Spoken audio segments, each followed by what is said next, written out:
Hola, ¿qué tal? Bienvenidas y bienvenidos. Hoy es el segundo martes de actividades del encuentro de la Mate y el Cenzontle, oralidad y lecturas de la infancia. Bienvenidos, está presentado por Alas y Raíces de la Coordinación Nacional de Desarrollo Cultural Infantil, de la Dirección General de Vinculación de Cultura, de la Secretaría de Cultura, y hoy tenemos la mesa 4, diversidad, lectura y diversidad. Queremos agradecerle también a las instituciones que se suman a la transmisión Estrategia Nacional de Lectura y Programa Estar Bien de la Dirección de Prestaciones del Instituto Mexicano del Seguro Social. Hoy vamos a tener grandes especialistas, hombres y mujeres, todos especialistas en este tema. Conduce el día de hoy Jorge Salvaje. Les platico un poco de él.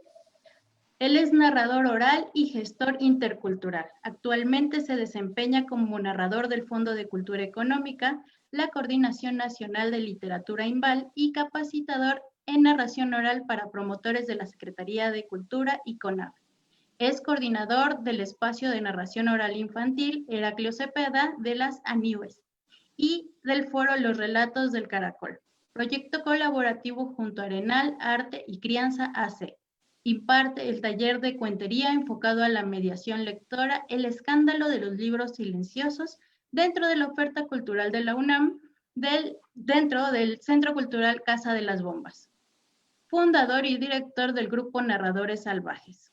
Su trabajo como promotor de la palabra oral y escrita lo han hecho granjear reconocimientos individuales, entre los que sobresale el Premio Nacional de Fomento a Lectura México Lee con Aculta 2014 y en proyectos colectivos junto a la organización Article 19. Narradores Salvajes fue beneficiario del Fondo de Apoyo y Patrocinio para el Desarrollo de la Unión Europea por el proyecto Contar en Libertad 2018. Jorge, bienvenido. Te cedo Hola, la Alicia. palabra. Hola, muchas gracias. Pues quiero saludar a todos, a todas los que se han dado cita hoy para escucharnos en torno a esta mesa que hoy nos convoca con dos tópicos que son relevantes para los quehaceres de todos los promotores de lectura, de los docentes, de los mediadores y de los creadores, lectura y diversidad. Nos acompaña un grupo de panelistas, un grupo de artistas, de creadores, creadoras, que hoy nos comparten su experiencia y nos hablan de diversidad desde sus lugares, desde sus territorios, desde sus orígenes. Y quiero presentar primero a Caterina Camastra. Ella es escritora, traductora, investigadora y académica de Brescia, Italia. Diplomada en traducción por la Escuela Superior de Idiomas Modernos para Intérpretes y Traductores de la Universidad de Bolonia, Italia, licenciada en idiomas por la Universidad de Londres, maestra en literatura mexicana por la Universidad Veracruzana, doctora en letras por la UNAM con estancias postdoctorales en la Universidad de Turín, Italia y el Colegio de Michoacán. Podría yo seguir leyendo su semblanza, pero creo que es conveniente que sea ella quien nos diga más sobre su trabajo y sobre su forma de abordar el tema que hoy nos convoca. Entonces, Caterina, muchas gracias por estar aquí, por compartirnos tu palabra, tu experiencia. Es un honor que nos compartas. Por favor, dinos quién es Caterina Camastra y desde dónde nos habla cuando nos habla de diversidad. Hola, ¿qué tal? Buenas tardes a todos y todas quienes nos escuchan. Muchas gracias al programa Alas y Raíces por invitarme. Pues la razón, ¿quién soy yo en razón de lo que estoy aquí? Es por un par de libros para niños que tengo publicados con la editorial El Naranjo. Si pueden mostrar el enlace para que vean de qué libros se tratan ahí en la página de ediciones, es Ediciones El Naranjo, todojunto.com.mx, por quienes la quisieran buscar. Y está pues a mi nombre entre los autores. Y volví a pensar en esos libros que son la razón de esta invitación en relación al tema de esta mesa, que es lectura y diversidad cultural. Y bueno, esos libros nacieron porque un amigo que es el ilustrador de ambos libros, de hecho, Julio Torres, un artista veracruzano muy talentoso, me invitó, sabiendo él que yo había hecho una tesis de maestría sobre los versos del son jarocho. Aquí están los libros, ya lo estoy viendo ahí. El primero, Ariles y más Ariles, los animales en el son jarocho, fue el con que empezó todo. Y Julio me comentó que la editora de Ediciones El Naranjo, Ana Laura Delgado, ella misma es veracruzana y tenía ganas de hacer un libro para los niños de Veracruz que hablara justamente de las tradiciones de Veracruz. Y Julio, que está enterado que yo había hecho una tesis de maestría sobre la lírica del son jarocho, me invitó a participar. Yo no me había planteado la divulgación, yo había hecho una tesis de maestría y lo que uno escribe en el mundito académico tiene todas otras reglas, a veces un poco esotérica. Pero fue todo un reto muy interesante, pues que esos conocimientos que yo había vertido en una tesis de maestría, había que remanejarlos y remasterizarlos para un libro y además no solo un libro de divulgación, sino un libro para niños. Y eso, bueno, hace algunos años me invitaron en un evento que hacen anualmente en Morelia, donde ahora vivo. Estoy hablando desde Morelia, planeta Tierra, Vía Láctea, en esta extraña videovida que ya quiero que se acabe y hagamos los eventos presenciales y vayamos a tomar café y todas esas cosas bonitas que se hacen. Por cierto, café. Bueno, perdón por divagar, pero me emociono con encontrar personas, aunque sea virtual, en esta vida tan solitaria que estamos llevando. Bueno, entonces en estos libros, este fue el primero, que se llama Ariles y más Ariles, los animales en el son jarocho. Siguió otro porque a la editora y tanto a la editora como al público gustó mucho el resultado del primero. Y el segundo se llama Fiestas del Agua, Sones y Leyendas de Tistla Guerrero. Y estos libros son una manera de acercar las coplas de dos de las tradiciones del son mexicano a un público infantil que casi seguramente en su gran mayoría no participa de las formas de aprendizaje tradicional. Entonces el libro es una manera también de despertar la curiosidad hacia estos temas por parte de niños que igual y no nacieron en medio del fandango y no tienen acceso a ese tipo de aprendizaje orgánico. Digamos, esto es lo que me gustaría compartir de entrada y ya más con mucho gusto, pues con las preguntas podemos profundizar más. Muchas gracias, Caterina. Pues seguiremos conversando sobre esto más adelante. Y a propósito del café y a propósito del fandango, pues nos vamos a Veracruz, de Morelia a Veracruz, y también porque ahora vamos a conocer a un gestor, ¿no? Siempre los creadores trabajamos de la mano con los gestores culturales y quiero presentar a nuestro siguiente panelista. Él es Leodegario Ramírez, jefe del Departamento de Proyectos Educativos del Instituto Veracruzano de la Cultura, licenciado en Gestión Intercultural para el Desarrollo por la Universidad Veracruzana. Como parte de su formación, ha realizado una estancia de investigación en el Instituto de Investigaciones Sociológicas de la Universidad Autónoma Benito Juárez, en Oaxaca, a través de la Academia Mexicana de las Ciencias. Ha cursado diversos seminarios, cursos y diplomados en gestión cultural en la Universidad Veracruzana, la Universidad Autónoma de la Ciudad de México y la Universidad de Costa Rica. Leodegario, buenas tardes, Leodegario Ramírez. Queremos, por favor, conocerte. ¿Qué más podemos aprender de quién es Leodegario y por qué nos habla de diversidad y lectura hoy? Buenas tardes a todas y a todos. Agradezco la invitación que nos hace la Coordinación Nacional de Desarrollo Cultural Infantil para participar en esta mesa de diálogo sobre oralidad y diversidad.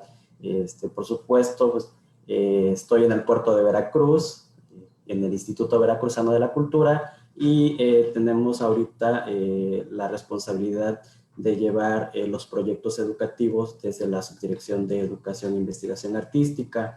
Mi formación, como bien lo has comentado, Jorge, está enfocada hacia la gestión cultural, muy encaminada al desarrollo de proyectos culturales dirigido a público infantil, principalmente a través de la coordinación de Alas y Raíces, pero también nos estamos enfocando a la parte de formación de agentes culturales en el Estado. Entonces, mi formación me ha permitido trabajar muy de la mano con diversos grupos artísticos en diferentes disciplinas, tanto en teatro, en danza, con músicos tradicionales de diversas regiones, y ejecutamos proyectos enfocados ahorita a público infantil, como te comentaba. Tenemos varios proyectos, entre ellos el de nuestros saberes, nuestras tradiciones, que estamos trabajando con músicos tradicionales de la región de los Tuxtlas y también de la zona de la Huasteca, en toda la parte de Pánuco, Tuxpan. De igual manera, desarrollamos proyectos enfocados a la igualdad y la equidad con niñas y niños a través de diferentes talleres de disciplinas artísticas como el teatro, la danza, y que bueno, también parte del trabajo de gestión que desarrollamos es ir encaminando a todos los agentes culturales en la formación, en diferentes enfoques y sobre todo también en metodologías para trabajar con niñas y niños y adolescentes.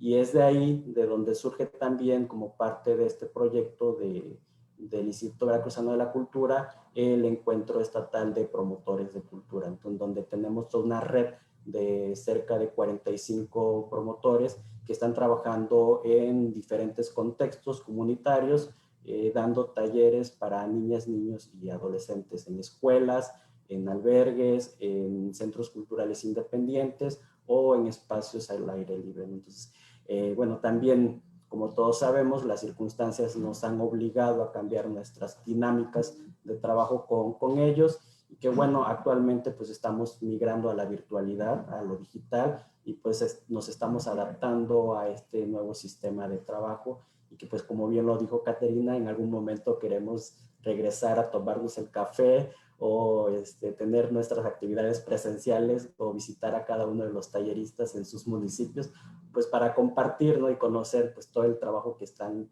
haciendo en cada una de sus localidades. Gracias, Leodegario. Pues no cabe duda que el trabajo de los gestores culturales, interculturales que trabajan desde lo local, cada vez va cobrando mayor visibilidad en la palestra pública, y también gracias a este trabajo de gestión es que se difunden voces de diferentes lugares de nuestro país y en diferentes lenguas. Nuestro siguiente invitado es un poeta, un escritor que ha cobrado una relevancia trascendente en nuestro país, que quiero presentar a Balam Rodrigo, escritor de Villa de Comaltitlán, esto en el Soconusco, Chiapas. Él es exfutbolista, biólogo y diplomado en teología pastoral, autor de más de 20 libros de poesía. Algunos de sus poemas han sido traducidos al francés, inglés, polaco, portugués y zapoteco. Aparecen en antologías, revistas y diarios de México y de todo el mundo. Su obra ha merecido diversos reconocimientos, entre otros el Certamen Internacional de Literatura Sor Juana Inés de la Cruz 2012, el Premio Internacional de Poesía Jaime Sabines 2014, Premio Nacional de Poesía José Emilio Pacheco 2016, el Premio Nacional de Poesía Amado Nervo 2017, el Premio Bellas Artes de Poesía Aguascalientes 2018, y también ha sido finalista en otros certámenes de poesía a lo largo del país, de América Latina, de Hispanoamérica. Entonces, es una trayectoria bastante interesante, bastante Es un honor poder escucharte, pero quiero que nos comentes más, Balam, sobre ti desde tu propia voz. ¿Quién es Balam Rodrigo y por qué nos habla de diversidad y lectura el día de hoy? Hola, ¿qué tal? ¿Cómo están todas y todos? Estoy muy contento de que nos estemos acompañando, al menos a través de la virtualidad, de estas herramientas cibernéticas. Y bueno, más allá de esta ecléctica y particular formación que he tenido, que he buscado, que he elegido a lo largo de mi vida por razones vitales, la razón por la que me invitaron tiene que ver, creo, tiene que ver con mi origen, es decir, mi lugar de nacimiento. Nací en la frontera sur de México, a escasos 40 kilómetros de la frontera con Guatemala, y las relaciones que establecemos aquellos que vivimos en la frontera sur, sobre todo los soconusquenses, las y los soconusquenses, están más relacionadas con Centroamérica, particular y singularmente con Guatemala, en nuestro presente, en nuestro pasado, en el continuo hacer y quehacer de todos los días, que con el centro y menos con el norte de México. Una de estas, de lo que, bueno, algo de lo que yo trabajo tiene que ver con la búsqueda y el reconocimiento de otras latitudes del país, de nuestra identidad como centroamericanas y centroamericanos. Chiapas es Centroamérica, sigue siendo eminentemente Centroamérica en términos lingüísticos, biogeográficos, culturales, etcétera. Y sigue habiendo esta presencia y esta relación con Centroamérica. No es de una verdadera frontera, más allá de las razones políticas que tiene nuestro país. Y entonces he trabajado en los contextos con niños y niñas, tanto de la diversidad étnica de aquí de Chiapas, en los Altos de Chiapas, trabajando con niños y niñas en contextos marginales, en diversas comunidades, en Oaxaca también, en comunidades zapotecas, y sobre todo con niños y niñas, jóvenes migrantes que están en contextos también de extrema violencia y de movilidad. Solamente mencionar que cada año ingresan a Chiapas 250,000 de guatemaltecas y guatemaltecos para trabajar en labores agrícolas, y miles de ellos son también niños y niñas con los cuales que forman parte ya de una comunidad integrada a México y con las cuales y los cuales es necesario trabajar. Parte de mi trabajo es entonces trabajar con múltiples diversidades en nuestro mismo estado, donde hay 15 lenguas originarias, no todas de ellas mayances o mayenses, y 8 de esas lenguas se comparten con Guatemala. Hay más lenguas compartidas con Guatemala que las lenguas que son exclusivamente chiapanecas. Eso es parte de mi trabajo y para mí es fundamental sobre todo el reconocimiento de otras identidades de lo mexicano que no son esta mexicanidad que conocemos, y entonces ese reconocimiento por parte pues del Estado, pero también de los mismos grupos y la defensa de esa cultura, pues es parte de lo que yo trabajo. Entonces, a lo largo de este corredor biogeográfico, geoliterario, podríamos decirlo así, que comprende toda la Mesoamérica que conocemos, eso es parte de mi trabajo, pero he impartido en estos contextos de violencia, por ejemplo, en Guerrero, en Sinaloa, en Michoacán, bueno, en 28 estados de la República, talleres con niñas, niños y jóvenes en los últimos 15 años. Y esa experiencia me ha permitido compartirme y compartir de manera solidaria, comunitaria y demás, desde talleres en la montaña de Guerrero, aquí en los Altos de Chiapas, en Guatemala, en El Salvador, en Honduras. Y lo que me he dado cuenta después de todo esto es que somos las mismas personas, la misma gente, con las mismas necesidades, y que tenemos curiosamente, una altísima diversidad cultural, biogeográfica, etnolingüística, y a veces hacemos las cosas solamente, pensamos en lo occidental, en lo eurooccidental, o en español, o en una forma de lo mexicano.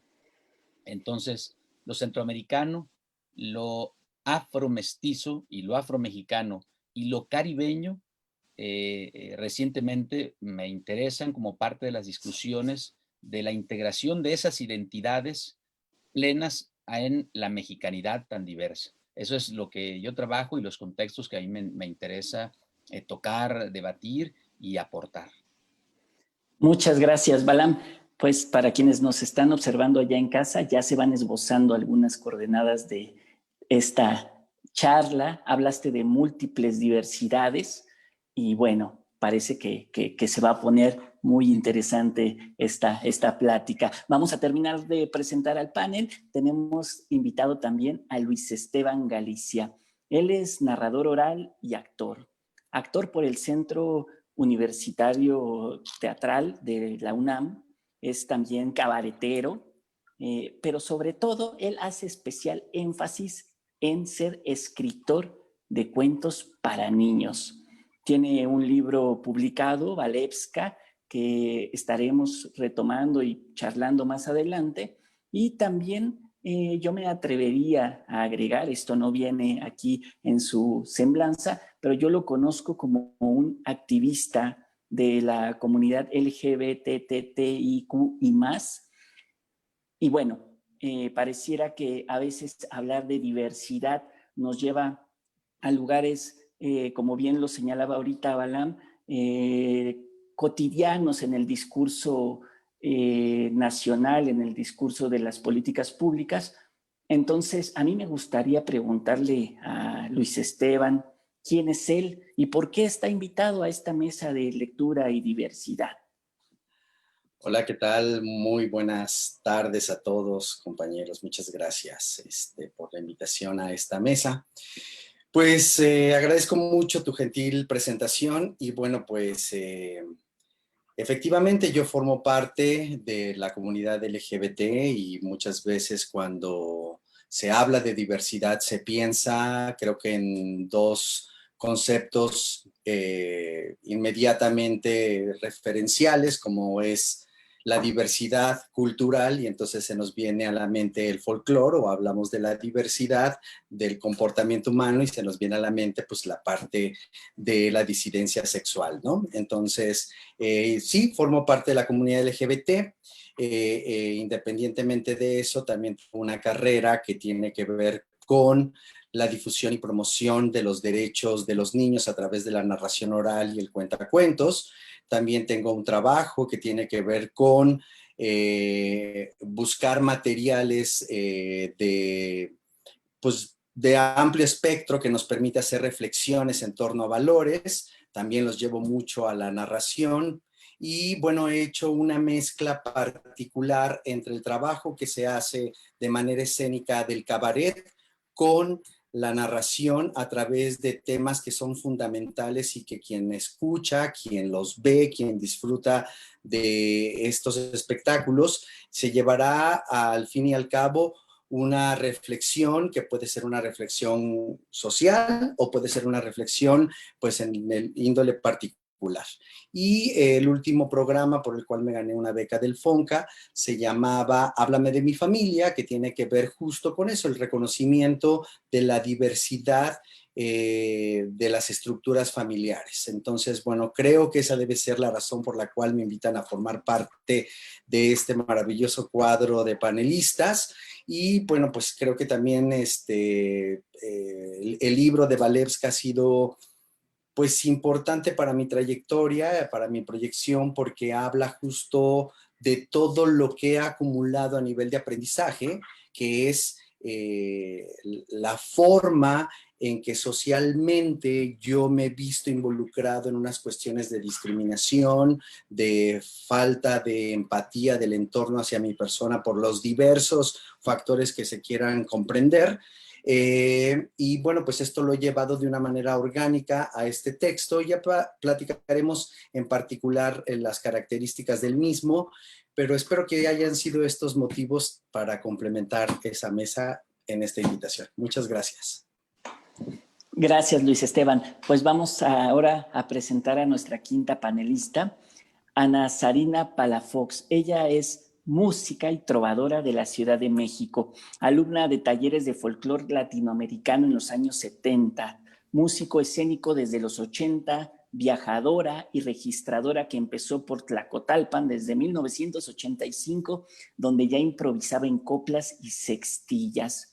Improvisadora en décima y otras estrofas no octasilábicas sobre más de 10 estilos musicales de Iberoamérica y creadora del método Jugando con la Rima, técnicas lúdicas para el aprendizaje del verso improvisado en México, único realizado en su totalidad con ejercicios orales, sin pasar por la escritura.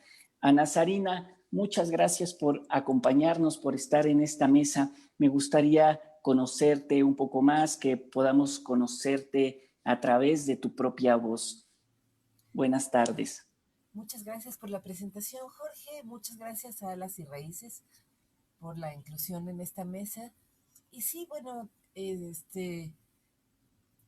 voy a platicar un poquito como niña, desde la niña que fui y que soy, y que son antecedentes que normalmente uno no pone en una currícula, pero soy producto de escuelas alternativas, estas métodos pedagógicos que ahorita como que se empiezan a valorar, ¿no?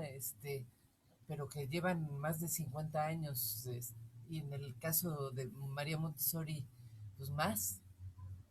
Y eso me ha formado como una antítesis de persona.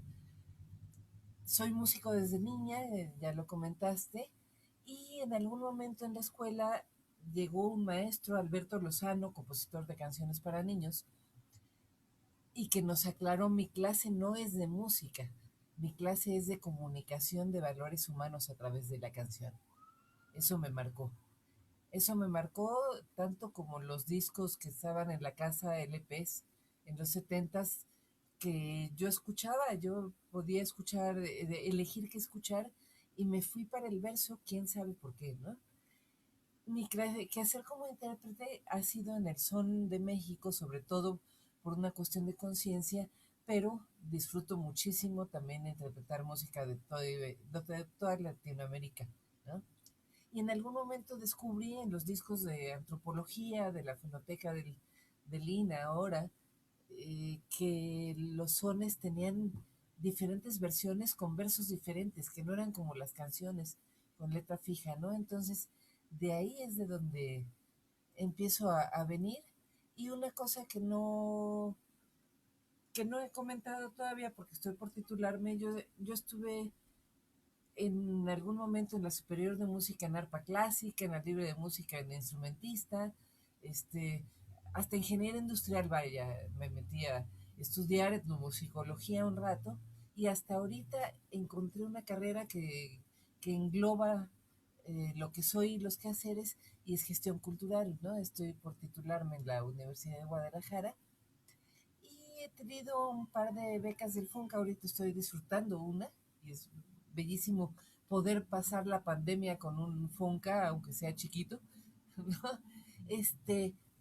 En músicos tradicionales, en músicos que renuevan la tradición, que no soy músico tradicional, soy foreña en todos lados, pero he tenido proyectos de verso dentro de músicos tradicionales, entonces estamos ahí tratando de abrir el espacio para el verso como parte integral del son en México. Y y otra parte importante que me asignó el Cosmos, porque yo no la busqué, y que es estar trabajando con mujeres, ¿no?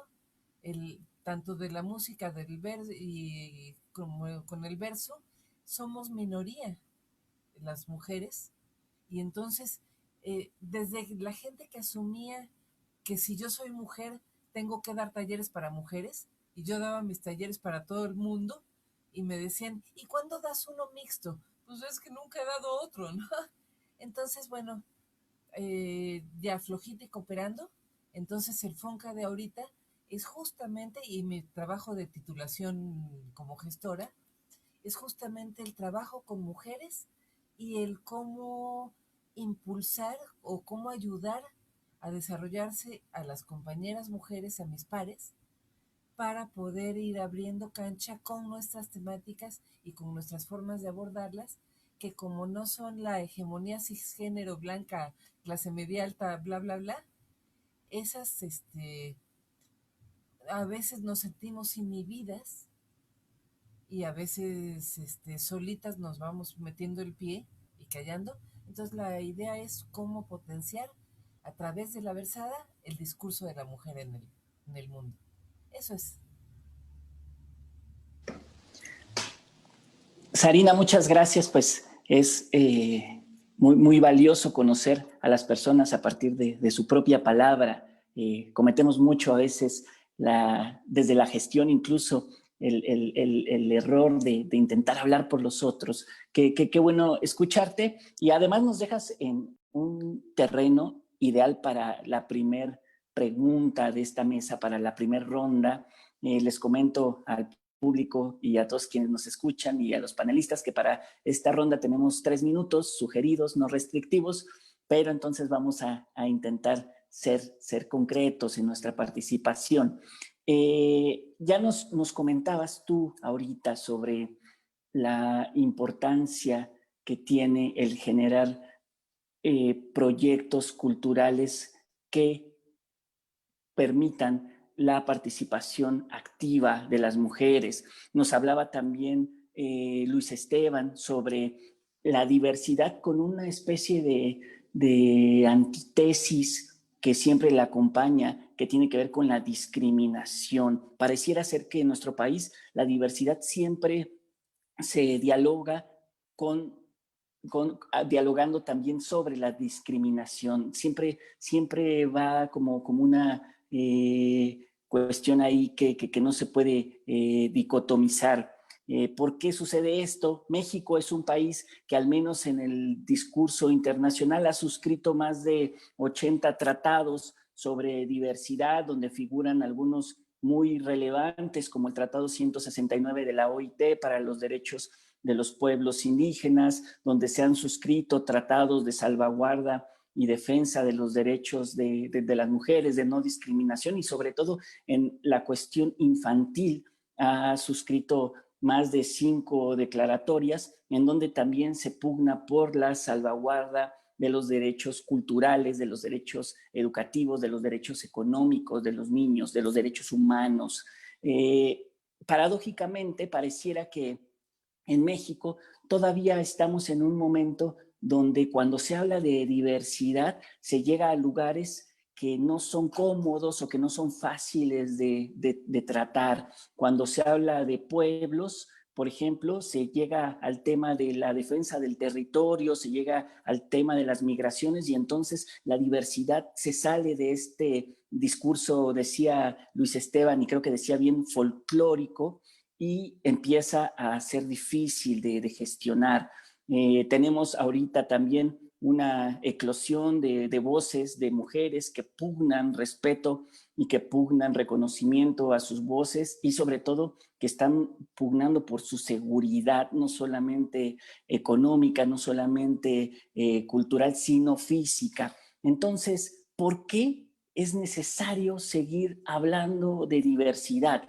Pareciera un lugar bastante discutido, pareciera un lugar donde se habla, desde donde se habla cotidianamente, pero todavía hay muchas voces que piden reconocimiento y que piden garantías para sus grupos. Entonces vamos a iniciar esta ronda con Balam Rodrigo. ¿Por qué hablar de diversidad, Balam?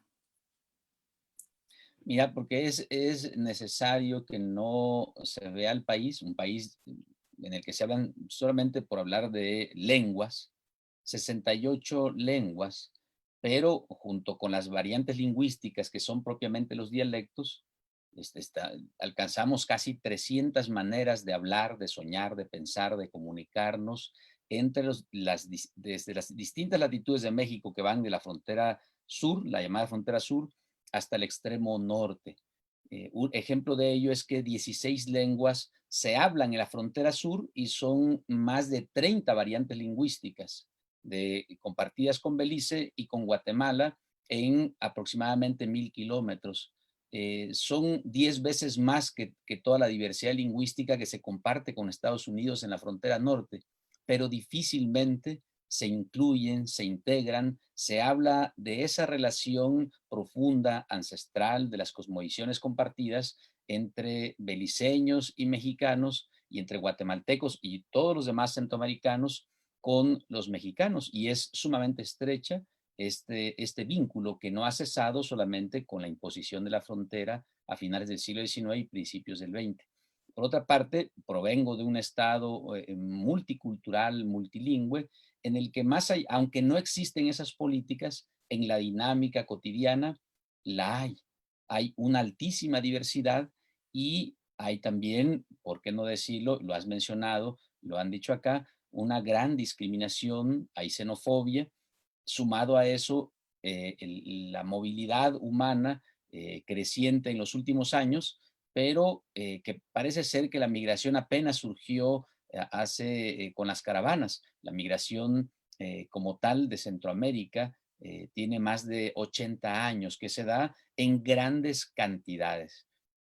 Y entonces tenemos una suma de diversidades, pero que esos grupos humanos se han integrado paulatinamente al estado de Chiapas, por poner un ejemplo, y aquí es necesaria el diálogo, la comunicación, la paz, el conocimiento y sobre todo la no invisibilización de todos estos grupos humanos que compartimos un mismo territorio, un mismo lugar.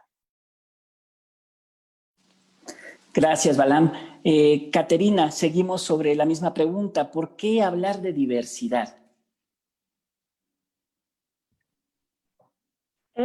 Sí, venía yo reflexionando, luego mi posición en todo esto supongo que complejiza aún más porque yo soy extranjera técnicamente, aunque lleve más de 20 años aquí, pero mi acercamiento ha sido pues desde un punto de vista externo y pues con mucha curiosidad y con mucho amor. Luego a Sarina le gusta mucho remendar mi acento y citar una frase que dije hace muchos años de que una vez que uno empieza a ir al fandango para hacer la tesis, luego se quiere divertir en el fandango.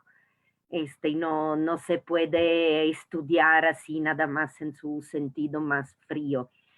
La diversidad, pues yo me he podido un poquito dar cuenta, aunque yo estrictamente en mi trabajo cotidiano no trabajo con niños y niñas, pero por estos proyectos a los que me han invitado en el Naranjo y por otras cercanías que he tenido, como los mismos talleres de Sarina, que por cierto, si no lo han tomado, lo deben tomar, no solo encontrará el poeta en ustedes, sino que es lo más bonito que les pueda pasar, pero en fin, he notado que las mismas infancias adentro de mismo México no necesariamente conocen, están en contacto, están expuestas a la misma diversidad cultural que existe en México, que luego también hay, como justamente nos hace notar Balam, es más complejo. México es Centroamérica, México y sus idiomas, México, ¿qué México y en qué parte? Y hay, creo que se puede observar un desconocimiento interior, digamos, también fomentado por las que han sido malas políticas folcloristas, folclorizantes. Puedo citar un ejemplo muy práctico. Tengo una amiga diagonal familia, hermana, que vive en Mazunte. Y en las fiestas patronales de Mazunte, en la cual yo tuve la ocasión de estar hace un tiempo, trajeron a una banda con un coro de niños mijes, lo cual está muy bien en teoría, pero en la zona de Mazunte no hablan mije, hablan zapoteco losilla, y además el son peculiar de las poblaciones zapotecas losilla de la sierra inmediata a la costa y está muy en riesgo de desaparecer, así como el idioma no recibe ninguna atención. Pero las autoridades, como para cumplir con lo folclórico, así, mije quiere decir que hablan en oaxaqueño y pónganme a los niños, ¿no? Sin ninguna atención realmente al territorio, a las personas. Entonces yo creo que esto de hablar de la diversidad y interrogarse sobre las estrategias de promocionar el acceso a esa diversidad, que además no es en plan de vamos a salvar a los pobrecitos, es en plan vamos a acercarnos a esta riqueza extraordinaria que nos va a nutrir el alma. Creo que es muy actual y muy urgente porque y creo que los compañeros, las compañeras también tendrán su anecdotario del horror de cómo de malos acercamientos a eso. Y pues nada, yo creo que sí, por eso es muy importante, creo, y atraviesa todos nuestros quehaceres el planteamiento del problema de la diversidad. Gracias, Caterina. Regresamos contigo en un momentito. Leodegario, te repito la pregunta, ¿por qué hablar de diversidad? Sí, bueno, ¿por qué hablar de diversidad en esta mesa de justo de lectura y diversidad, como bien lo comentaba al principio, situándonos en Veracruz como un estado diverso en cuanto a lenguas indígenas, desde el sur de Veracruz, de la región de Soteapan, hasta la zona de la región del Totonacapan, y que en cada una de las regiones hay variantes. El náhuatl de Mecayapan, por ejemplo, no es igual al náhuatl de Pajapan. Pero además de las lenguas indígenas, también tenemos la propia gastronomía, que es diferente en cada una de las regiones y que también tiene que ver con el territorio, lo que comentabas. La gastronomía de la zona de la costa es totalmente diferente a la de la montaña.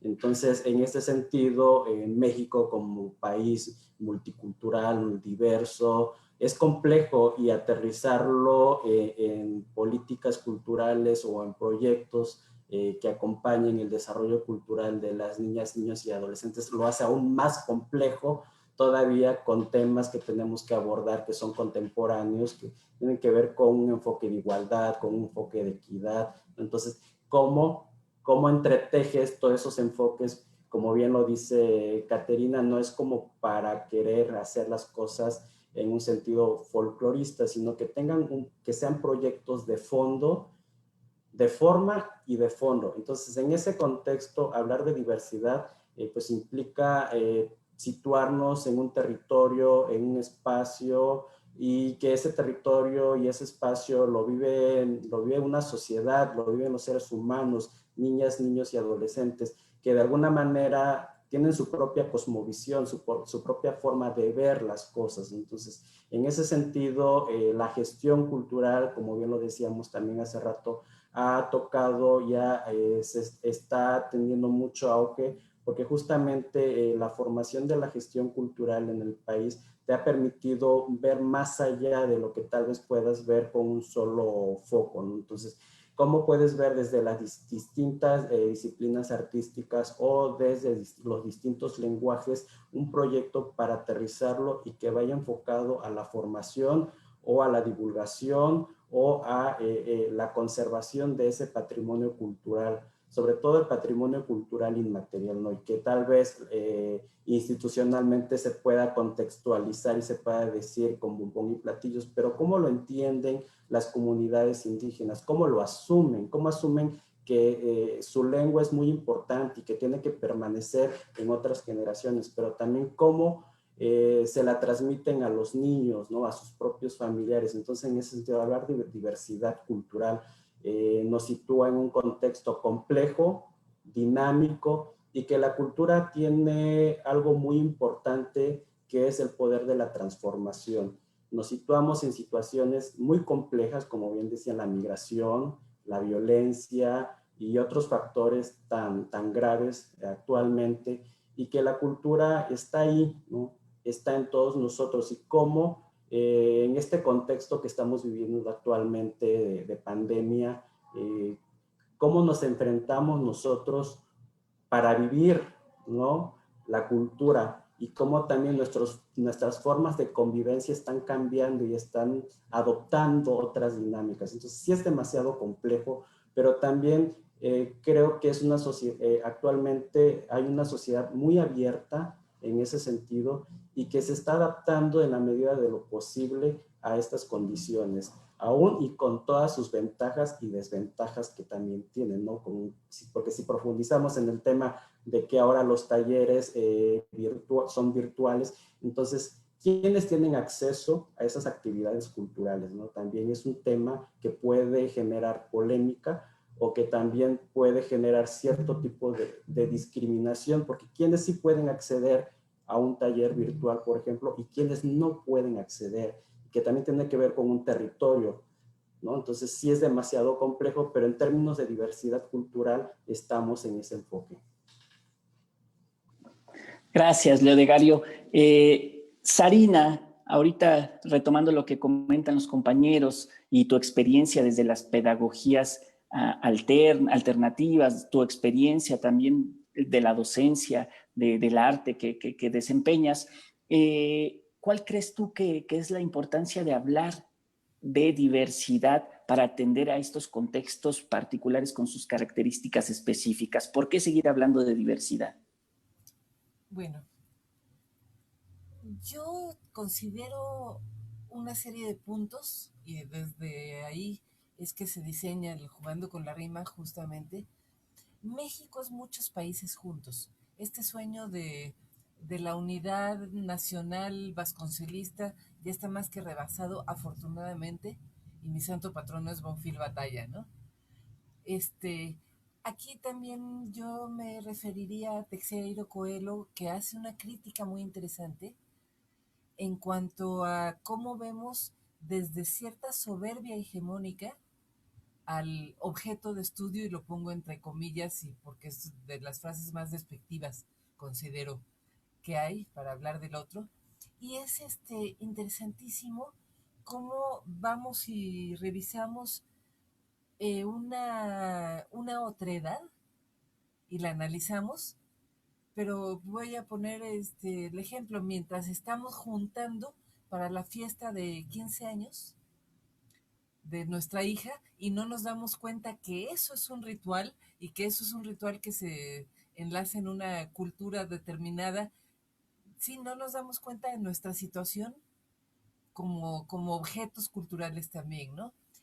Eh, Se ha hablado afortunadamente cada vez más de la diversidad lingüística en cuanto a la revaloración social de las lenguas originarias.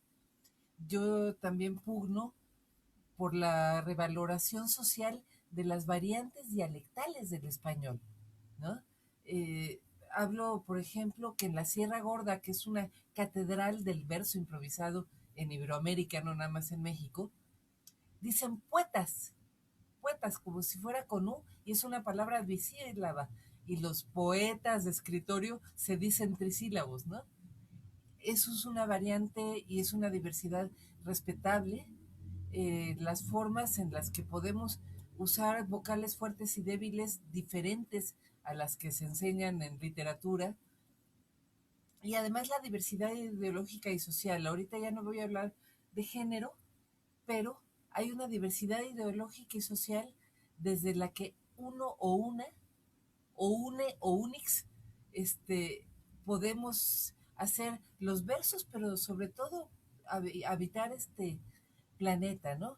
Entonces, hablar de diversidad es simplemente reconocernos como pares. A mí me gusta pensar con ejemplos como de niña. Sí, el arco iris del movimiento LGBT, etcétera, pero un arco iris que incluye infrarrojo y ultravioleta y todo, y donde cada contacto humano hace que yo te toque y ya te dejo una manchita azul porque yo soy azul, y tú me tocas y me dejas una manchita roja, y en esta convivencia reitero la necesidad de la presencialidad, porque no nada más es el discurso textual, es hasta cómo olemos, ¿no? En esta convivencia nos vamos enriqueciendo y vamos pudiéndonos volver mejores versiones uno de cada uno por el contacto con el otro. Hace tiempo nos preguntaban a mi compañero y a mí, que hacemos también trabajo documental, ¿no? Videos documentales, que si era un trabajo de rescate, o nos lo aseveraban. Y concluimos que sí lo que hacíamos con los documentales era un trabajo de rescate. Nos rescatamos a nosotros mismos, dándonos cuenta de la maravilla de la diversidad humana. Gracias, Sarina. Y continúo con Luis Esteban. Luis Esteban, precisamente en hablar del rescate, de la defensa, pero desde una dimensión humana, como nos señala Sarina. ¿Tú por qué consideras que es importante hablar de la diversidad, de la otredad, como ya dijeron también hace ratito? Bueno, pues yo creo que esa sería una pregunta que deberíamos hacerle a la institución convocante, ¿no? Porque en este abanico de temas se incluyó el tema de la diversidad y la literatura. Yo creo, porque también te hablo desde mi posición como funcionario público, porque son paradas obligadas, porque son puntos que se tienen que cumplir dentro de los programas. Y bueno, en ese sentido también se permite el acceso a la cultura, a tener un margen de maniobra en el cual el Estado se convierte entonces en un facilitador para el reconocimiento de esto que se llama diversidad. Pero yo espero que más allá de eso, podamos generar aquí en conjunto nosotros y para quienes nos están escuchando en este momento o para quien nos vaya a ver después, un proceso reflexivo. Creo que aún no logramos entender que esta gran mayoría está conformada por muchas minorías, que todos somos parte en algún momento o por alguna circunstancia una minoría. Entonces podemos ver en nuestro entorno que no es exactamente estandarizado como creemos que lo es. Y también creo que cambiar el valor, o más bien el concepto de lo que significan ciertas palabras. Normalmente cuando decimos diverso, inmediatamente se nos viene otra palabra que es característico. Y la característica lo que nos hace es diferenciarnos. Y yo creo que más bien tendríamos que pensarlo desde la parte de las cualidades, porque las cualidades nos dan valor, nos dan aporte, podemos generar algo más, podemos contribuir a la riqueza, sí, en muchos aspectos, pero también a la conformación de una sociedad. Entonces, yo espero que eso sea fundamentalmente el objetivo del cual tenemos que hablar de diversidad, de que reconozcamos desde nuestra propia naturaleza individual cuál es la cualidad que tengo yo que voy a través de ella a aportar a la sociedad. No podemos seguir contribuyendo a los otros, a nombrar aquello a través del término de lo diverso, porque entonces me distancio, porque entonces lo vuelvo lejano y como no lo puedo nombrar, pues entonces le adjudico inclusive eso, las características que inclusive ni siquiera posiblemente las tienen, sino que hay una capacidad, yo creo, generosa de todos de aportar algo, desde esta, valga la redundancia, diversidad y diferencia. Muchas gracias, Luis Esteban. Pues se va poniendo el terreno para la siguiente ronda, pero quiero aprovechar rápidamente para compartirles a todos los panelistas los saludos que nos han llegado desde la Guardería Infantil Pueblo Nuevo, desde el Centro Educativo Mexicano Acapulco Guerrero, la Estancia Infantil Nuevo Día en Hermosillo, Sonora, Centro Educativo Infantil Simón Bolívar, la Guardería U957 Monterrey, Nuevo León, desde Progreso, Yucatán, saludos de Chiapas, desde Tecámac, Estado de México, desde Ocoyoacac, saludos a todas las ponentes y a todos los ponentes, y un par de comentarios. Rocío Flores, en especial para Sarina, muy importante el saber de la existencia de los diferentes métodos de enseñanza mediante el reconocimiento de las diferentes culturas y lenguas. Muy enriquecedor escucharte. María de la Merced Olivares comenta, es fundamental reconocer la diversidad. La charla de todos, todas, muy interesante, sobre todo acerca del trabajo con niños. La diversidad, la música, la comunicación y los valores. Ana Sarina, el verso y el impulso hacia el desarrollo de la mujer, excelente. Entonces, vamos a continuar con la siguiente ronda. La siguiente ronda, yo tenía una pregunta que ahorita parece un poco ingenua porque ya parece que estamos de acuerdo en algo. Estamos de acuerdo de que hay una oferta multicultural en México.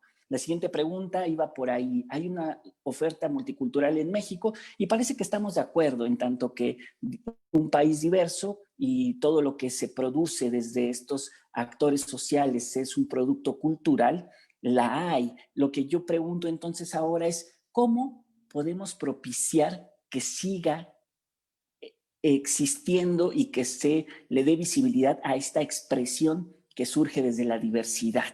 Entonces, ¿cómo propiciar la expresión cultural que surge desde la diversidad? Y voy a comenzar en esta ocasión con un gestor que cotidianamente está dándole vueltas a este tema, cómo propiciar la expresión cultural desde la diversidad. Leo, por favor, compártenos tu opinión. Es una pregunta un poco complicada, ¿no?, de responder, pero bueno, vamos a tratar de dar si no una respuesta, una postura, un comentario al respecto. ¿Cómo propiciar la expresión desde la diversidad? Y que tiene que ver también con si hay suficiente oferta multicultural en nuestro país, ¿no? Hay muchos esfuerzos desde la institución, como lo decía también Luis, de generar una diversidad de actividades dirigida a niñas, niños y adolescentes, pero que también el público infantil sea partícipe de estas actividades en cuanto a la toma de decisiones, ¿no? De qué es lo que quiere un niño, qué es lo que le interesa, y que tiene que ver con la metodología que se aplica para el desarrollo de estas actividades, ¿no? Entonces, en ese sentido, te puedo decir que desde la institución existe ese esfuerzo a través de diferentes proyectos culturales, desde la misma coordinación de Alas y Raíces y desde las coordinaciones estatales, de generar este tipo de actividades, pero no quiero generar polémica, pero sí es un tema fundamental la cuestión de los presupuestos, ¿no? Entonces, muchas veces dependemos de ello para generar estas actividades, estos proyectos, el tema del financiamiento. Y te puedo decir que en el caso de Veracruz tenemos una población infantil de cerca de 2,5 millones.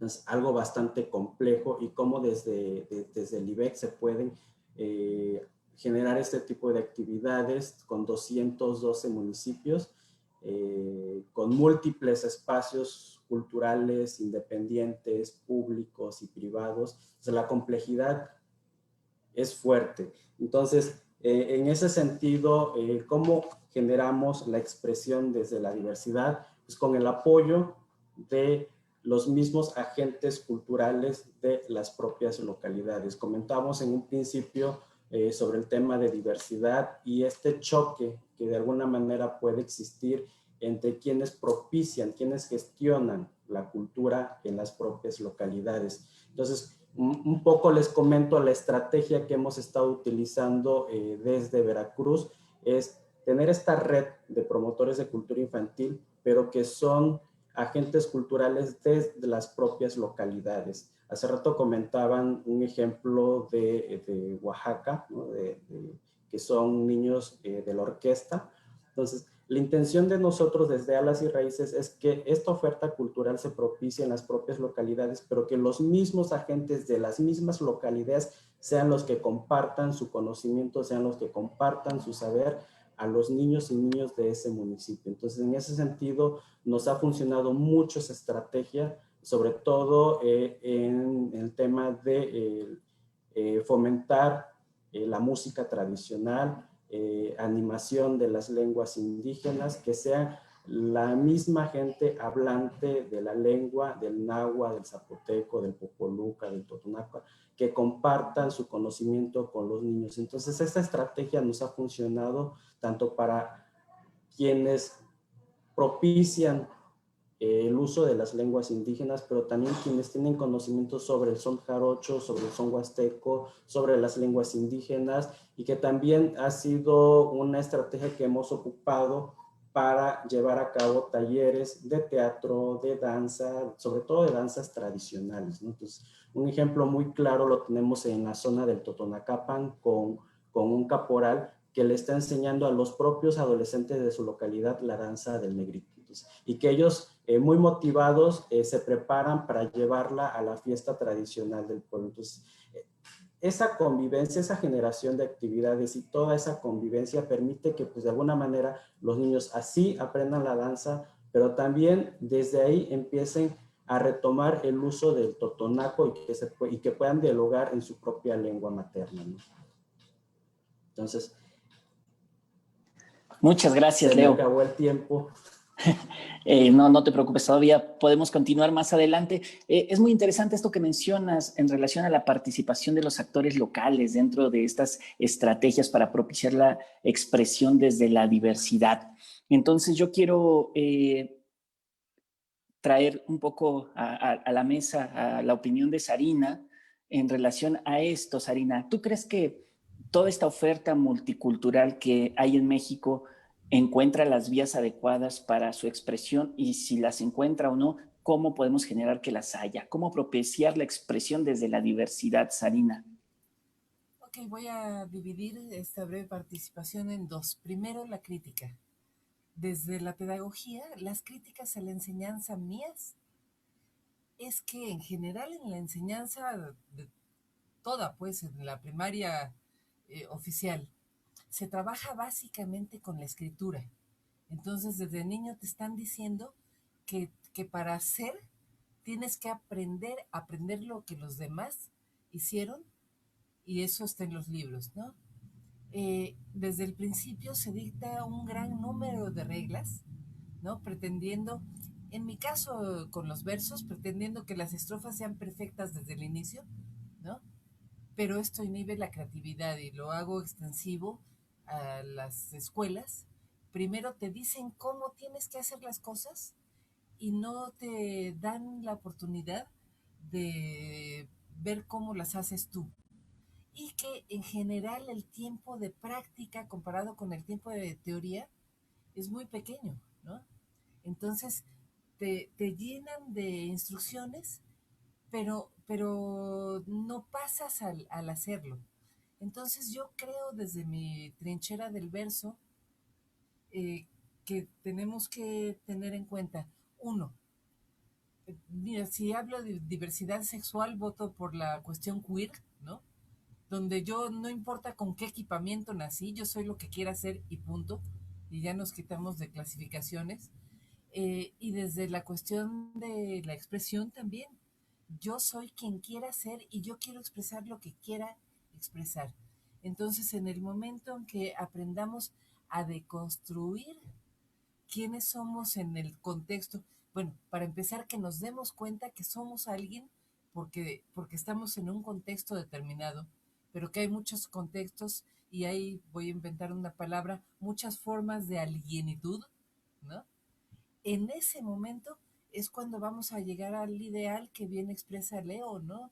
De preguntarle a cada quien cómo quiere expresarse a sí mismo y empezar a romper las casillitas. Ahorita me está haciendo imaginarme un panal de abejas donde cada quien está en su hexágono, ahí apretado como larva de abeja, y que con estas etiquetas, clasificaciones, pues te constriñen a hacer lo que la estructura social quiere que seamos.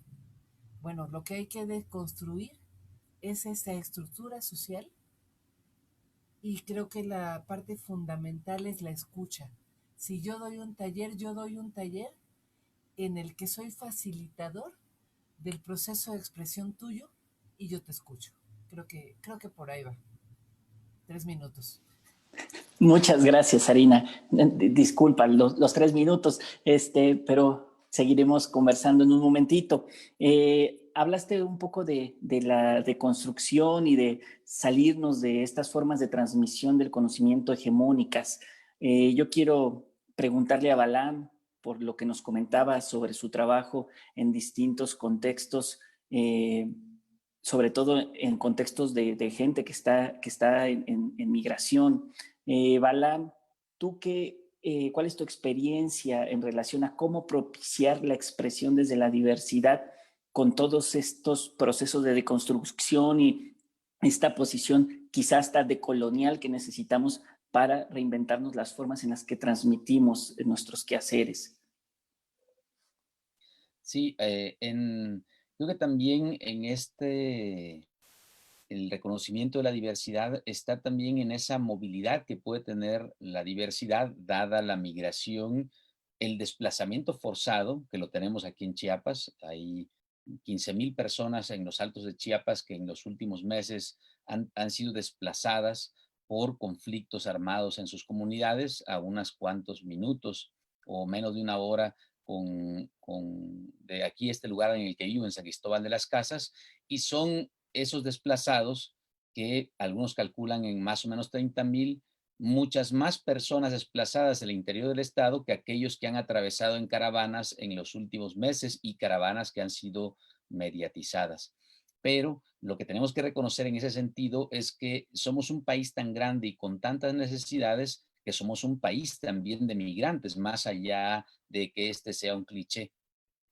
Les mencionaba hace un rato, hay una migración de 250,000 de personas anual, de guatemaltecas y guatemaltecos, que vienen a piscar el café, a trabajar en el banano, en las labores agrícolas del estado de Chiapas, en toda la parte fronteriza, en la zona fronteriza. ¿Qué sucede con las comunidades indígenas de Chiapas, Oaxaca y Guerrero? Más de 2 millones migran anualmente al norte del país para trabajar en condiciones de semiesclavitud en los campos de Sinaloa, de Sonora, de Baja California, en la maquila, y esa migración, esa verdadera caravanización pauperizada, no nos importa porque es invisible, porque llevan documentos, porque pues aportan al Estado, son mano de obra necesaria. Y en la medida en que nos pongamos en el cuerpo, en la forma de pensar, en las necesidades de estas personas que migran, y además todos los paisanos y paisanas que tenemos en Estados Unidos, que son muchas más de todos los que han atravesado nuestro país en los últimos 10 años, podemos tener una empatía y saber entonces que también esa diversidad incluye la propia, la nuestra. En los talleres que he dado con niñas y niños en comunidades, en cualquier casi lugar del país, cuando ellos ven, muchos de ellos, por razón de los medios oficiales, negativamente a los migrantes. Pero cuando les pido que levanten las manos o que alguno diga si algún familiar o conocido ha migrado o está en Estados Unidos, más de la mitad de las niñas y niños tienen familia en Estados Unidos y viven y reciben parte de las remesas. Y entonces le digo a ustedes, así como ven a las y los migrantes que atraviesan nuestro país, así es como deben de ver, así es como los ven a ustedes y los ven a sus familiares y conocidos en otros lados hacia donde han migrado. Esto para evitar la xenofobia y la discriminación, que estas políticas deberían estar integradas en todos los actores culturales de cada rincón del país, deben de pertenecer también, como lo dice Leo, a estas comunidades. En lugares como Chiapas es necesario no solo reconocerlos, sino integrarlos y hacer que sean también estos actores culturales necesarios para ser conscientes a las y los demás de que esta diversidad es real, no es un invento, ni solamente es un rescate y algo que hay que preservar, está ahí y está vivo, y es necesario para que en ese espejo diverso podamos reflejarnos con múltiples rostros, ¿no? Muchas gracias, Balam. Por favor, Luis Esteban, sobre el mismo tema, cómo propiciar la expresión desde la diversidad. 3 minutos, por favor, Luis Esteban. Pues muchas gracias. Fíjate que aquí yo me remitiría a un pasito antes, o sea, ni siquiera a la cuestión directamente de la expresión de la diversidad, sino hablaría justo del derecho fundamental a expresarse. O sea, no vamos nos volveríamos otra vez condescendientes, vamos a darle oportunidad al diverso que se exprese.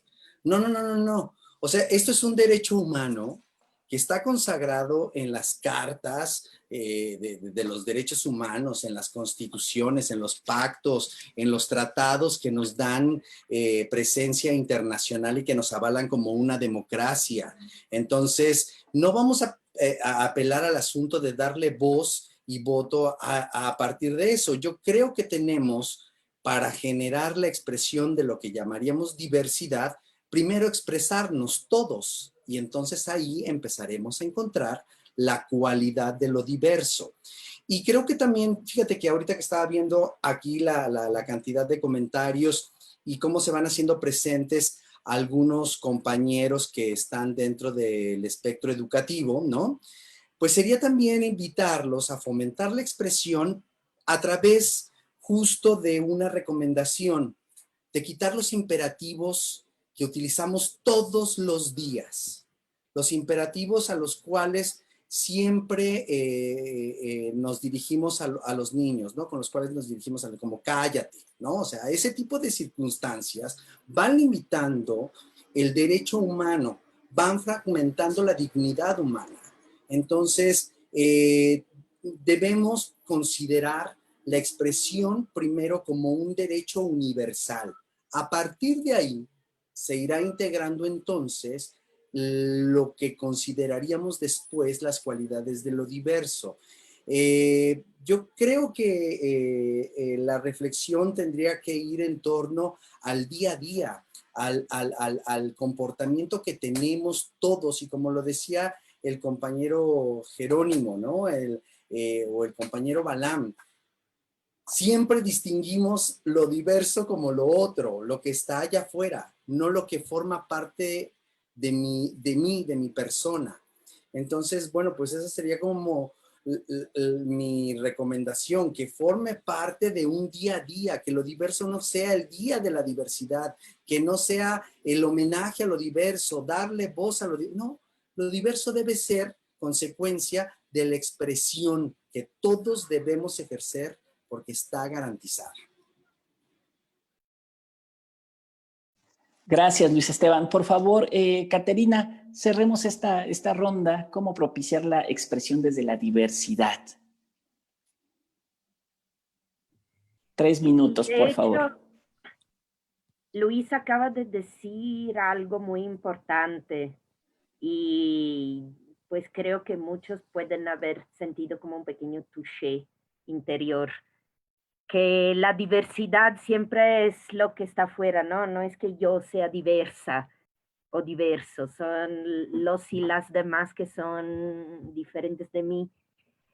Propiciar la expresión, pues me voy a volver a enlazar con el tema de los métodos de enseñanza tradicionales y de los otros métodos que ya son tradicionales, como hace notar Sarina, no es que sean una ocurrencia hipster de antier. También son métodos con mucha ya trayectoria y tradición.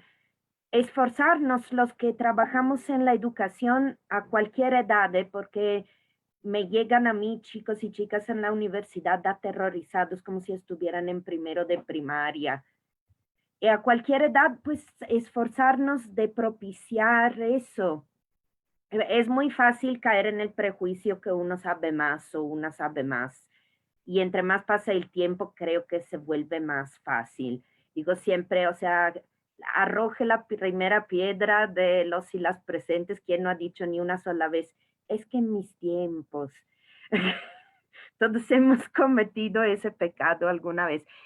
Tratar pues de luchar activamente contra eso, o sea, insistir que, por ejemplo, la construcción del conocimiento es colectiva, que uno como educador, como facilitador, como tallerista, yo les digo siempre, no es que yo vengo aquí con una jarra de sabiduría en la mano y ustedes tienen un vaso abierto en la coronilla y les voy vertiendo de la jarra de sabiduría, no, aquí tenemos unos diálogos de los cuales nacen ideas y avanzamos. Y por ejemplo, yo personalmente procuro mucho darles mucho crédito a lo que sale en las clases, utilizarlo en los otros cursos, utilizar sus propios trabajos como material de lectura, decir, miren, es que esto lo produjeron ustedes mismos, y un poco porque, bueno, la academia además adolece mucho de eso, ¿no? De la auctoritas. En realidad no hemos salido de la escolástica, de la patrística. Bueno, ya se nos permite citar en otros idiomas más que en latín, pero no es que hayamos avanzado mucho. Entonces yo creo que retomando esto que dice Luis de la diversidad desde uno mismo y una misma, como estar como que muy alerta y muy vigilantes quienes nos dedicamos a esto de la educación sobre nuestros propios prejuicios y tratar activamente de irlos desmantelando, propiciando también este tipo de confianza de que o sea, muchas veces entre nuestros estudiantes así no hablan porque creen que no están autorizados o legitimados para decir algo que sea relevante, importante. Y pues irnos en contra de eso, ¿no? Decir que al revés, que eso mismo es producir y generar el conocimiento. Gracias, Caterina. Y bueno, les comparto aquí en los comentarios, Merelén Hernández nos dice que la diversidad también se da a través del interés y la expresión de niñas y niños, y aprovechamos este comentario para compartir con ustedes la participación de Citlali, que nos ha enviado el siguiente video para compartirlo con todos, con todas ustedes y también con quienes nos acompañan de este lado de la cámara. Entonces vamos a ver el siguiente video. Hola, yo me llamo Citlali Monserrat Hernández, soy de Jalisco, me gusta bailar y me gusta cantar. Me gusta porque hay muchas músicas que puedo bailar y esas músicas a mí me gustan porque no son groseras ni son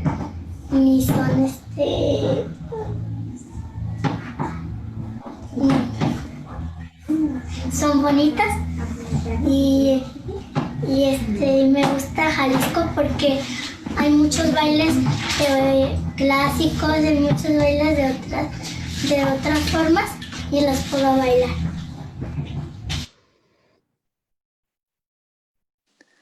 Bueno, pues ya escuchamos la participación de Citlali, que precisamente, como bien lo señalabas, Caterina, pues algunas veces el método de enseñanza tradicional, el más acartonado, nos hace dudar de nosotros mismos todo el tiempo y nos cuesta trabajo creer en nuestro propio conocimiento. Entonces, vamos a cerrar con dos preguntas. Por motivos de tiempo, pues no alcanzaremos todos a participar en cada una de ellas, pero he decidido dirigirla a ustedes de manera muy particular por las razones que ya se han manifestado a lo largo de la sesión. Entonces, a mí me gustaría empezar con la siguiente pregunta y hacerlo con Leo. Por favor, Leo, desde tu experiencia, entonces, ¿cómo podemos difundir, fortalecer y sobre todo preservar las manifestaciones de las distintas regiones del país? Esto ya en términos metodológicos, en términos prácticos para quienes nos están escuchando, que quizá tienen sus propios proyectos de salvaguarda en las distintas comunidades, en sus distintos lugares. ¿Tú qué sugerirías? ¿Cómo difundir, fortalecer y preservar el conocimiento y las manifestaciones de las regiones del país? Sí, yo podría comentar que cada uno de los proyectos que se puedan, de la idea que se tenga de lo que se quiere lograr, se pueda sistematizar con objetivos claros, metas, y que siempre en los proyectos, sobre todo en los proyectos comunitarios, que tenga que ver con el fortalecimiento de las manifestaciones culturales de cada una de las localidades, se involucre a los agentes culturales de la propia localidad. En ese sentido, sí es importante que los proyectos sean en colectivo, a partir de mi experiencia, y que sobre todo se escuche al otro. Siempre alguien diferente, que tiene una opinión diferente, va a aportar algo que tú no has visto dentro de tu proyecto. Entonces, en ese sentido, sí es importante que en cuestiones de territorio, de contextos, los proyectos sean locales y que se puedan involucrar cada uno de los agentes culturales para nutrir estos proyectos. Ahora, ¿cómo se puede conservar, preservar y difundir? Híjole, pues es que no hay no hay un paso único, no hay un ABC, no hay un 2, 3, sino que cada uno de los proyectos es diferente. Les podría dar, compartir experiencias, sobre todo a mí me nutrió mucho saber, por ejemplo, cómo en una localidad de la región del Totonacapan están transmitiendo ese conocimiento y que los niños y los adolescentes puedan aprender una danza que tienen ahí y que la tienen que representar en su fiesta tradicional y que están ansiosos por aprenderse el paso, pues por toda la vestimenta que va, que quién lo va a hacer. Entonces se involucra tanto los niños, la familia, las autoridades locales, entonces se hace todo un proyecto y ahí es donde se está creando realmente una comunidad con unos objetivos claros, ¿no? Que al final todo circula dentro de la danza, pero que va inmerso, va inmerso otras cosas como los valores, ¿no? La responsabilidad, el compartir, el aprender del otro, el respeto. Entonces, en estos contextos es muy importante porque se crean, no lo quiero decir, pero se crean esos diálogos interculturales, ¿no? Esos intercambios y de esa manera prevalece, ¿no? esa manifestación cultural en la propia localidad. Entonces, cuando lo hacemos desde el interior, creo que pueden lograrse proyectos exitosos. Gracias, Leo. Sarina, un poco desde tu experiencia sobre toda esta labor que has hecho de rescate y de salvaguarda del patrimonio cultural intangible, ¿tú qué nos comentarías, qué nos sugieres para quienes tenemos proyectos de salvaguarda, de difusión y de preservación en distintos lugares? ¿Cómo difundir, fortalecer y preservar las manifestaciones de las distintas regiones de nuestro país? Ok, voy a empezar por tratar de señalar la necesidad de construir los conceptos. Entonces, salvaguarda sí, patrimonio sí, pero el patrimonio lo portan unos seres humanos, ¿no? Y unas ceras humanas. Entonces, más bien, es vuelvo a lo que ya mencioné de la escucha, en el momento en que podamos escuchar a los demás, y marco los demás que no son otra edad, sino personas diferentes a mí, pero yo soy diferente también. En el momento en que se pueda hacer una escucha horizontal, ya estamos salvaguardando el derecho de la expresión.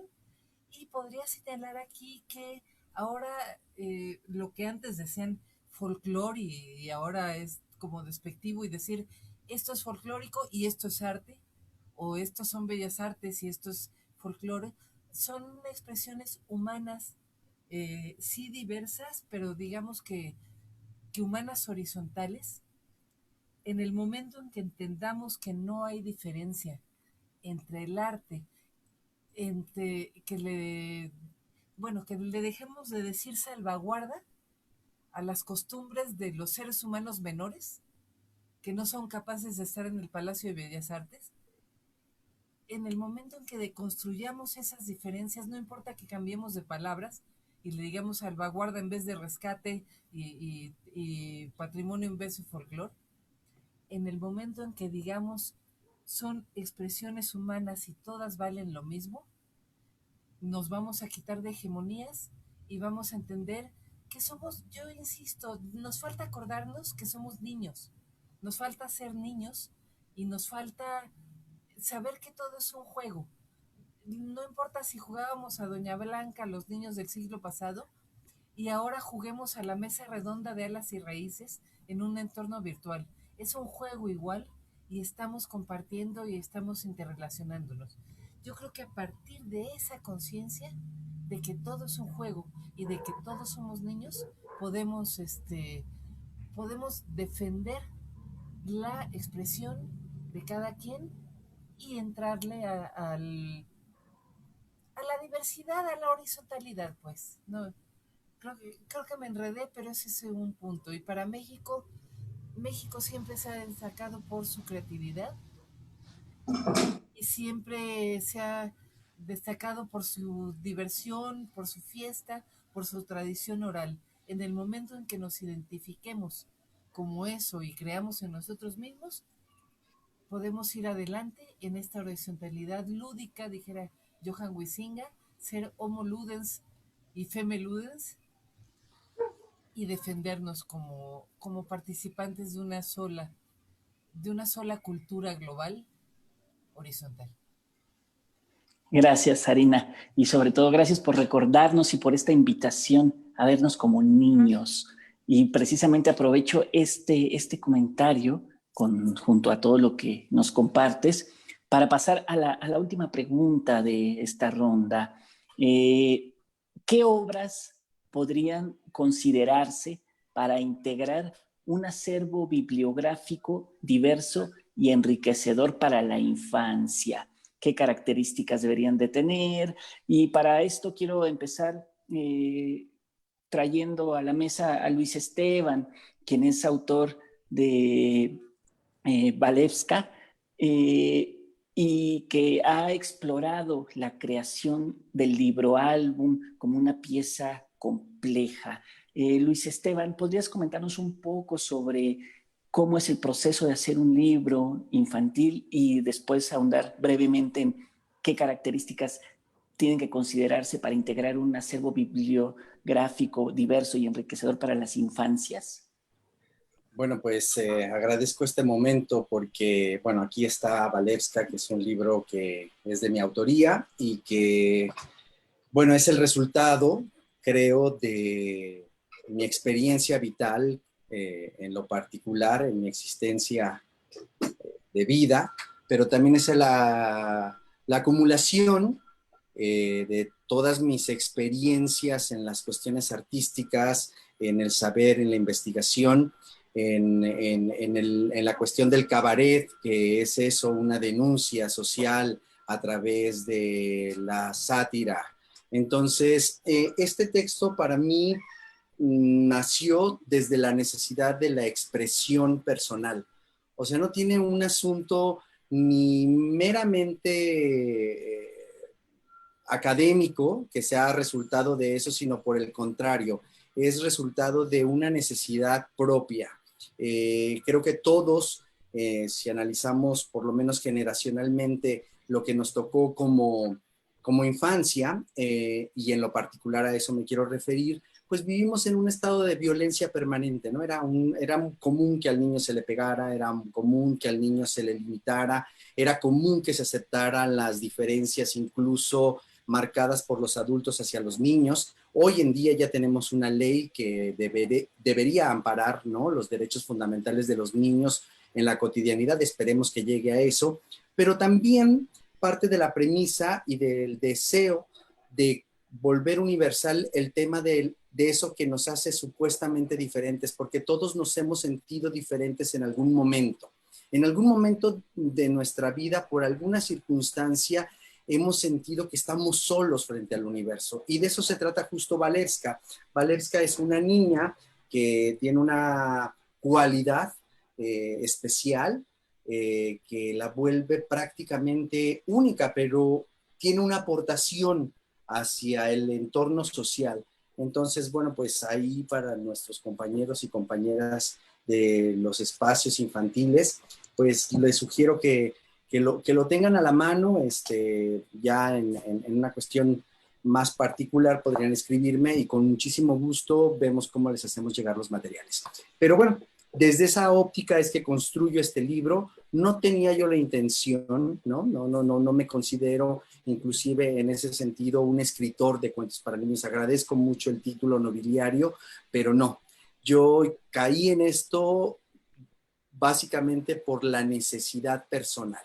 Y así se han caracterizado también mis proyectos de beca del FONCA como una necesidad de llevar eso que tengo dentro a la escena y que creo que se vuelve inmediatamente empático y se vuelve inteligente porque es lo mismo que le puede pasar al niño, es la misma circunstancia en la cual se encuentra en ese momento. Muchísimas gracias. Gracias, Luis Esteban. Caterina, tú también eres otra de las autoras que está invitada a esta mesa y nos hablaste al inicio sobre 2 libros en particular. ¿Te gustaría ahondar en ello o compartirnos un poco de las consideraciones que tú crees pertinentes para seleccionar libros que exploren la diversidad y acrecentar nuestro acervo bibliográfico? Sí, mira, una de las cuestiones sobre las que reflexioné sobre esos libros en especial, cuya intención tanto por parte de la editorial como la mía era este acercamiento a un poquito de este mundo cultural extraordinariamente diverso de México. Como la misma categoría de aprendizaje para niños es muy occidental, de alguna manera occidental, no en sentido geográfico, sino en sentido cultural. Yo sé que es un término problemático, pero en fin. Porque realmente tenemos la categoría de libros infantiles o materiales para la infancia, cuando realmente los aprendizajes tradicionales son más orgánicos. Y no es que haya un aprendizaje, por ejemplo, del fandango para la infancia. Los niños están ahí con todos los demás y hay como unos mecanismos de regulación también más naturales. Yo siempre cuento la anécdota de que tuve que censurar una copla en uno de esos libros porque se refiere al juego de azar. Hay muchas coplas del son tradicional de México que pues son muy antiguas y se refieren a toda clase de ámbitos de la vida, y hay una que se canta en el son del conejo que dice: a la sota o al caballo, ¿a cuál le voy a apostar?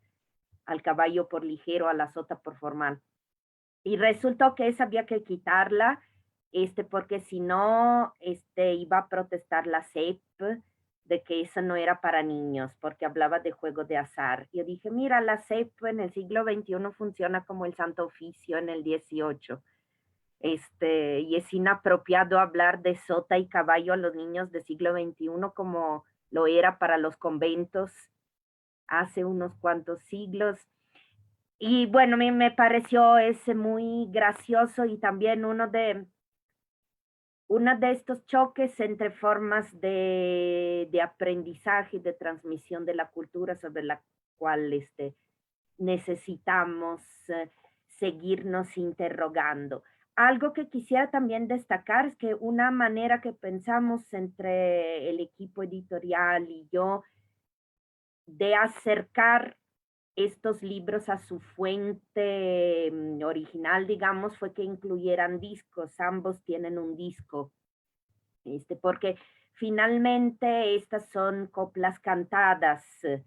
Y bueno, digamos, una de las ambiciones de estas antologías, porque finalmente son antologías, con un poco de intervención mía, de explicación, contextualización, así luego el de Ariles y más Ariles es un poco para niños más chiquitos, y el de Fiestas del Agua ya está pensado, digamos, más para jóvenes.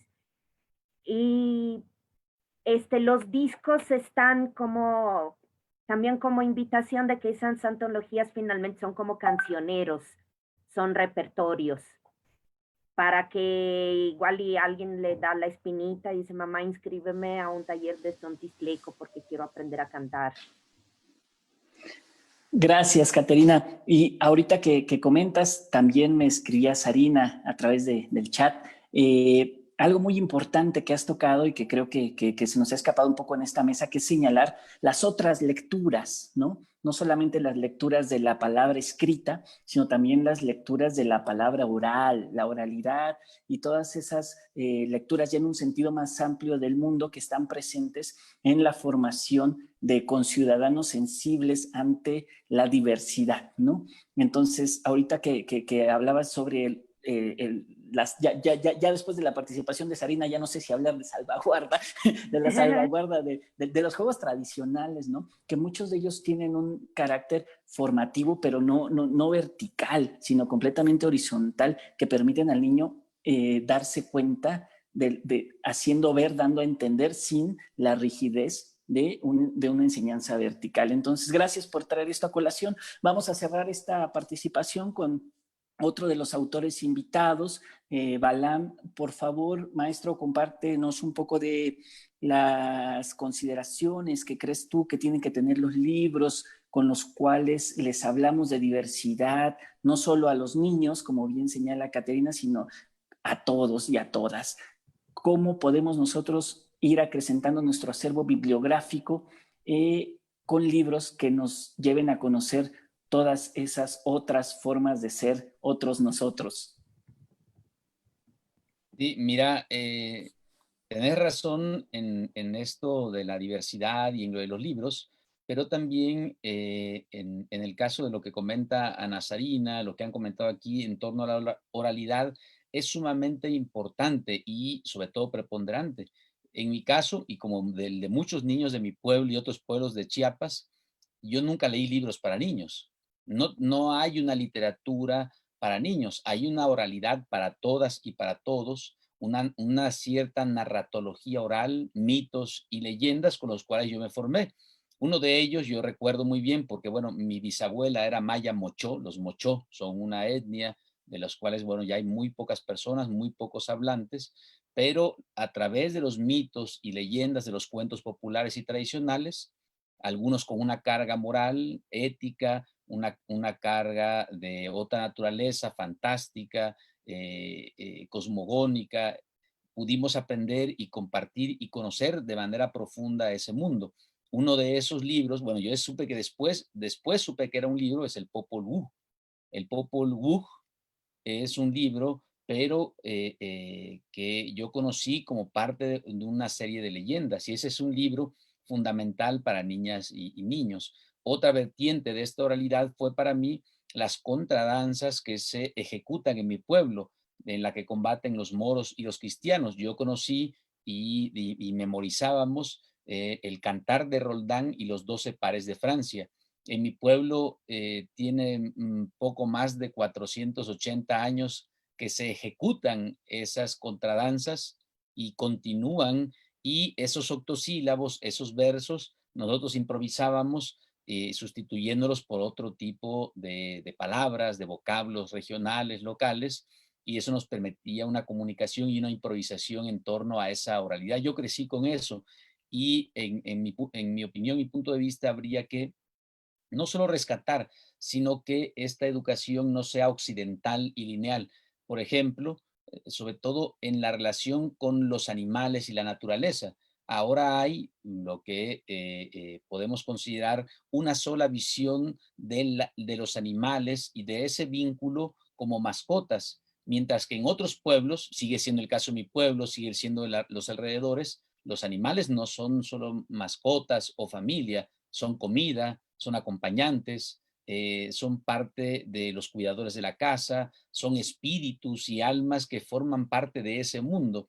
Y entonces estamos enseñando a las niñas y a los niños la diversidad, digamos, no solo cultural, sino natural de México, pero con un sesgo grandísimo que no incorpora los conocimientos tradicionales de 68 pueblos.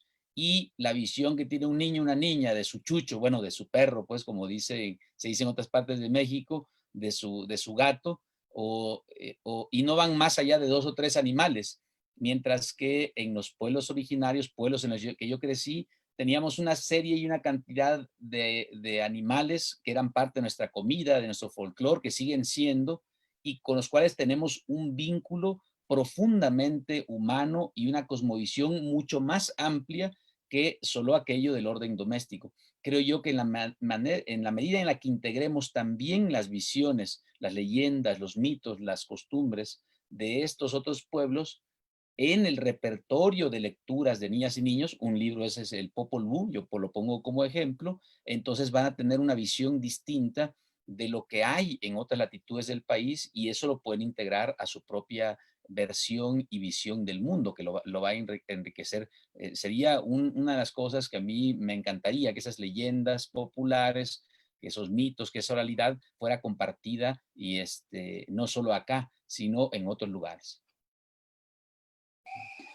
Gracias, Balam. Rodrigo, con esta reflexión pues nos despedimos. Damos todavía paso a algunas preguntas rápidas del público, en concreto una que tiene que ver con dónde pueden conseguir tanto el libro de Luis Esteban como los libros de los que nos habló Caterina.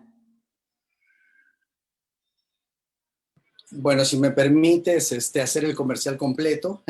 Este es un texto de Méndez Cortés Editores y bueno, se encuentra a la venta pues en las principales librerías. Hasta donde tengo entendido, todavía el Fondo de Cultura Económica tenía en existencia en algunos lugares. Sin embargo, me abro a la posibilidad de que a través del Facebook me puedan localizar y con muchísimo gusto se los hago llegar con las facilidades necesarias. Así que conmigo directamente. Y bueno, pues muchísimas gracias a la institución, a Alas y Raíces, a ti, Jorge, a los compañeros. Les agradezco infinitamente el tiempo que se les ha dedicado a este espacio y creo que lo que se ha escuchado aquí llegue a quien tiene que llegar y ejerza entonces el proceso de reflexión al cual aspiramos y que las instituciones también empiecen a abrir los espacios para que esto que en algún momento se llama oferta multicultural se vea reflejada directamente en la cartelera multicultural de las instituciones. Muchísimas gracias. Gracias, Luis Esteban. Caterina, ¿en dónde podemos encontrar tus libros? La opción más rápida es probablemente directo en la página web de Ediciones El Naranjo, que ahora les digo, esa exactamente, esta que están proyectando. Yo no tengo personalmente para vender, pero El Naranjo también se encuentra en todas las librerías Educal, también están en Gandhi, en las librerías de la UNAM, creo que también están, pero bueno, en estos tiempos de video todo, probablemente lo más fácil es pedirlos por internet, pero pues es una editorial que tiene buena presencia en las librerías principales de México. Y bueno, aprovecho también yo para agradecer esta invitación y esta charla y reitero los deseos de vernos en persona como la gente. Pronto. Gracias, Caterina. Sarina, ¿tienes un minuto para decirnos adiós? Bueno, voy a decir adiós y aunque mi libro no es de lectura para niños, sí les digo a educadores, a maestros que pueden asomarse a la página jugandoconlarima.org o buscar Jugando con la Rima en Facebook y ahí podemos iniciar un diálogo e insistir, hablar con una persona que tiene más edad que nosotros o hablar con una persona que es diferente a nosotros en cualquier sentido, porque venga de otro lado, porque tenga una profesión que no conocíamos. Le apuesto a la oralidad y al hablar para enriquecernos. Es para mí la forma principal de lectura, ya lo hemos señalado, y entonces recomendar eso.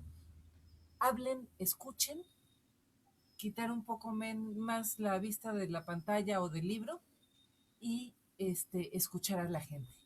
Gracias por la invitación también. Muchas gracias, Sarina. ¿Y nos repites, por favor, la página? Es Jugando con la Rima, así todo pegado, jugandoconlarima.org. Muchas gracias. Leodegario, Jerónimo, por favor, unas palabras antes de irnos. Pues agradecerles a todas y todos por compartir sus conocimientos, sus saberes, también a todo el público que estuvo detrás escuchando y pues también a la coordinación de Alas y Raíces por todo el esfuerzo para seguir haciendo actividades y tener una oferta, una cartelera cultural dirigida a todos los agentes culturales que trabajan con y para niñas y niños y adolescentes. Y bueno, no sé si ya estamos en el límite. Por parte de la coordinación tenemos el libro Cuando hablaba era contigo de Bonifaz Nuño, poemas ilustrados fragmentos de poemas ilustrados por niñas y niños de Tuxpan, Veracruz y San Ángel de la Ciudad de México. lo puedan encontrar en la coordinación de Alas y Raíces Veracruz en el Instituto Veracruzano de la Cultura. Luego generamos una dinámica para poder obsequiar los libros en otras actividades. Entonces, bueno, eso es parte del trabajo que estamos haciendo desde Alas y Raíces también. Muchas gracias, Leodegario. Y cerramos, por favor, Balam Rodrigo, con un mensaje y también el agradecimiento a tu participación. Jorge, pues gracias a vos, a la paciencia que nos tenés y pues un abrazo a todas y a todos. Y ojalá que pueda haber otros espacios como este en el que podamos compartir nuestros diferentes puntos de vista, aportar desde los distintos también puntos de la geografía del país, lo distinto que somos, pero al mismo tiempo que esas diferencias aparentes colaboran, nos unen, nos aportan muchísimo para conocernos más y sobre todo el entorno y para que las niñas y niños no crezcan con todos estos sesgos y estas diferencias aparentes que tenemos y eso enriquezca su forma de ver el mundo sobre todo y de vernos como mexicanas y mexicanos aparentemente tan diferentes pero tan cercanos. Bueno, pues muchas gracias a todos, todas. Los dejamos con Alicia. Gracias, nos vemos pronto. Muchas gracias, gracias a todas, gracias a todos, gracias Caterina, Ana, Luis, Leo, Balán, por supuesto Jorge, gracias. Son aristas muy profundas, muy impresionantes, creo que tenemos mucho trabajo por reflexionar, muchos pensamientos, muchas opiniones. Les agradecemos mucho su participación. Sigamos haciendo juntos y juntas este encuentro de oralidad y lectura de las infancias, de la Mate y el Sensontle. Gracias por estar aquí acompañándonos a todas y a todos los que están en casita. Vamos a tener más actividades. Hoy a las 4 vamos a tener construcción de las propias narrativas. Es una conferencia a cargo de Junko Ogata. Y recuerden que todos los martes de octubre, vamos a tener este encuentro. Vamos a seguir teniendo mesas, conferencias y muestras. Antes de despedirnos, solamente me queda nuevamente agradecerles a las instituciones que se suman a esta transmisión, que es la Estrategia Nacional de Lectura, el programa Estar Bien de la Dirección de Prestaciones del Instituto Mexicano del Seguro Social y, por supuesto, agradecimiento a todo el equipo que está detrás. Ustedes no lo ven, pero está detrás toda la Coordinación Nacional de Desarrollo Cultural Infantil. Entonces, muchísimas gracias. Síganos acompañando. Que tengan buena tarde.